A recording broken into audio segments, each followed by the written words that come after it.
Joe Lake has owned property on Glen Lake for decades, but he'll never forget the wrath of the blizzard that hit last March. There were thousands of residents without any power at all. We were out for 7 days here. Lake and his family made it through, but again in December, just before the holiday, Mother Nature struck again. Well, just before Christmas, same kind of situation. Heavy wet snow, then high winds snapped the tops of trees off that came down through the power lines. Fed up and cold, Lake contacted the 7 and 4 newsroom, asking why power companies don't place more power lines underground to prevent outages. We took his idea to Consumers Energy, a company with more than 1.6 million customers in the state of Michigan. Area manager Bob Gluszewski cited 2 reasons why power companies don't always go underground. 1, it's more expensive, and 2, it takes longer to restore power to underground lines. With the overhead system, we can see it. We can see where the issues are. We can see if it's a broken line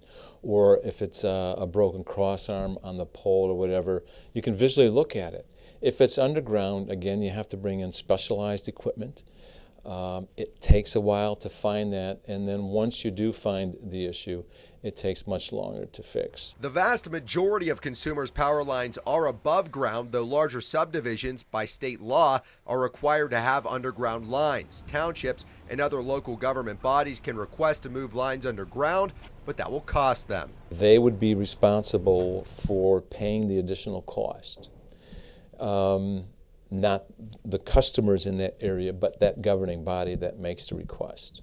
Now, they have the ability to increase taxes, increase assessments to help pay for that cost. Unfortunately for Joe, paying more in taxes looks like the only way he can acquire underground lines for his property. He says he's not thrilled about the idea, but would entertain the thought if it keeps his family out of the dark. For 7 and 4 News, I'm Brody O'Connell.